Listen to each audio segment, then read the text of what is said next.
Após uma série de acontecimentos conturbados, o Atlético Mineiro se vê diante de uma encruzilhada. A derrota para o América Mineiro e a iminente final contra o Cruzeiro aumentaram a pressão sobre o técnico Luiz Felipe Scolari. Rumores de um possível pedido de demissão por parte do treinador começaram a circular, agitando os bastidores do clube. No entanto, até o momento, nenhum pronunciamento oficial foi feito. Diante desse cenário de incertezas, uma reunião crucial foi marcada para debater o futuro de Felipão.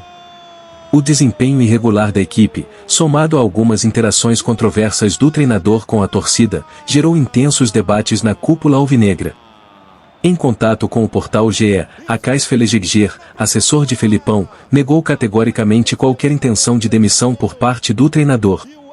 Além disso, o próprio Felipão descartou os rumores durante uma palestra em Tiradentes. Contudo, as tensões continuam a crescer. O repórter Marcelo Braga, do GE, acompanhou o retorno do diretor de futebol do Atlético, Vitor, do Paraguai para o Brasil. Vitor negou veementemente os rumores de demissão. Apesar das negativas, Felipão já expressou sua insatisfação com o comando do Galo.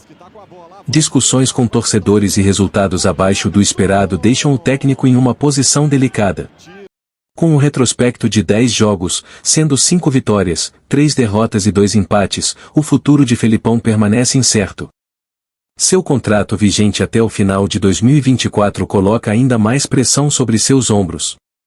Enquanto os olhos do mundo do futebol se voltam para o Galo, resta aguardar os desdobramentos dessa intrigante história. A gente fala disso, só que na Libertadores, aquele pavor dos times brasileiros foi tranquilo, não aconteceu. Os brasileiros ficaram bem espalhados, sem duelo na primeira fase.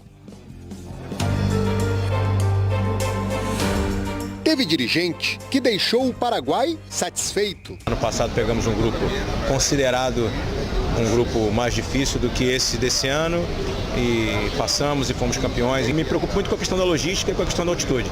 Acho que em relação a isso a gente pode avaliar que foi um bom sorteio. Outros voltaram para o Brasil, mas preocupados. O nosso desconforto em relação a esse sorteio de hoje é porque a final do campeonato estadual nos coloca um jogo de estreia no meio dela. Né? E vamos jogar contra o Milionários na Colômbia, mais de 5 horas de viagem, tem altitude. É um grupo difícil, né? Aliás, não existe grupo fácil. Preocupa porque entrar na Venezuela sempre tem suas peculiaridades, né? Questão de voos, de fretamento. No ano passado, foram 16 horas de viagem entre BH e Caracas, quando o Galo eliminou o Carabobo na pré-Libertadores. E a estreia será justamente entre os jogos da decisão contra o Cruzeiro. Situação semelhante com a do Flamengo, que entre uma final e outra, com o Nova Iguaçu, terá que ir para a Colômbia. Palmeiras e Grêmio, se avançarem às finais dos estaduais, terão o mesmo problema. Os grupos dos brasileiros ficaram assim. No A, Fluminense, Cerro Porteño, Aliança Lima e Colo-Colo. No B, São Paulo, Barcelona de Guayaquil, Tajeres de Córdoba e Cobressal do Chile. A estreia será contra o Tajeres na Argentina. No grupo C, Grêmio, Estudiantes de La Plata, The Strongest da Bolívia e o Huachipato do Chile. Primeiro jogo na altitude de La Paz. No D, LDU, Júnior Barranquilla, Universitário do Peru e o Botafogo. O Alvinegro é o único brasileiro que vai estrear em casa contra o Júnior. E após o sorteio, o clube confirmou a contratação do paraguaio Oscar Romero, que estava presente na sede da Conmebol e que já ganhou uma camisa do Botafogo. Me dijeron que una camiseta pesada, pero bueno, hay que poner el pecho y hay que afrontar de la mejor manera. No grupo E estão Flamengo, Bolívar, Milionários e Palestino do Chile. Primeiro jogo em Bogotá contra o Milionários.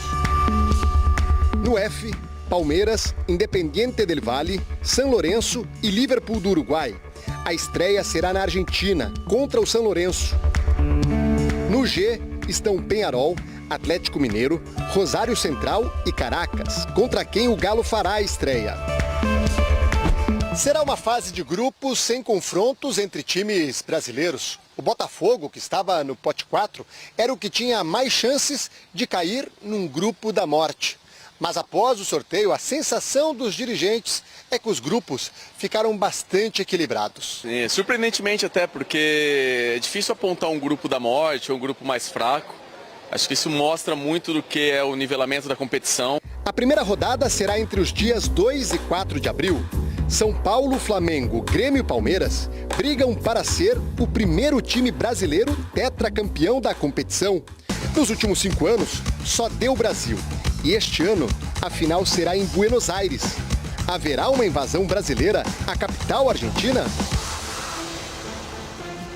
E pra você, quem é o favorito a conquistar a Libertadores? Manda na hashtag GE Minas. É o Galo, é o River Plate, é o Fluminense atual campeão? Eu quero a sua opinião, manda lá. Porque ontem, você viu aqui no Globo Esporte, né? A gente fez o simulador e acertamos parcialmente o grupo G, que é o grupo do Galo. Vou mostrar pra vocês que o Atlético vai enfrentar o Peñarol, super tradicional. É um time que ainda não perdeu nessa temporada no Campeonato Uruguaio. Vai enfrentar o Caracas, também da Venezuela. Essa, inclusive, é a estreia do Atlético e talvez seja a logística mais complicada por questão de viagem. E tem o Rosário Central. Isso ativa uma memória ruim dos atleticanos. Quem lembra de 95?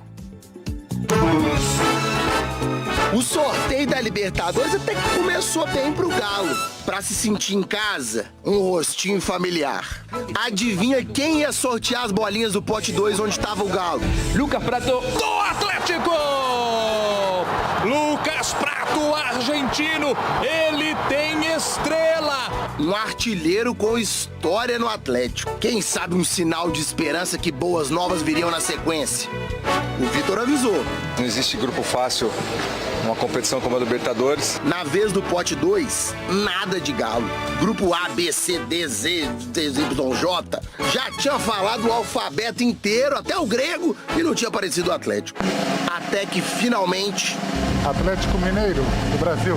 No grupo do pentacampeão Peñarol. Mas assim, a outra opção naquele momento era o River Plate, então talvez dos males o menor. E é o grupo G de Galo.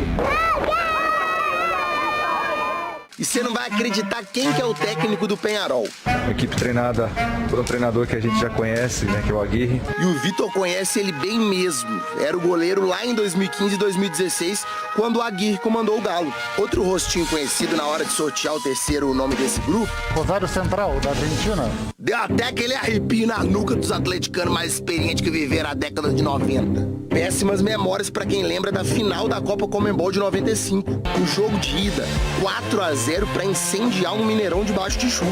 Isso quer dizer que o Galo pode perder na Argentina até por uma diferença de 3 gols e mesmo assim será o bicampeão da Conmebol. O problema foi que os argentinos devolveram os 4-0 na Argentina e ganharam nos pênaltis. Um trauma completo pro pobre atleticano que viveu aquela noite de dezembro de 95. Mas quem sabe agora não é a hora da vingança ou da redenção? Com o atleticano um pouquinho jururu, meio ressabiado, era hora de descobrir o último adversário. Caracas, da Venezuela. Viagem complicada de BH até a Venezuela que o Galo vai ter que fazer agora, entre as finais do Campeonato Mineiro. Preocupa porque entrar na Venezuela sempre tem suas peculiaridades, né? Questão de voos, de fretamento. Grupo definido, agora é força total para sonhar, quem sabe, com uma viagem até Buenos Aires. Palco da final da Libertadores de 2024. Um grupo difícil, mas também sabemos das nossas potencialidades, das nossas virtudes, né? E creio que com trabalho, né, e muita entrega, né, temos boas chances de conseguirmos uma classificação.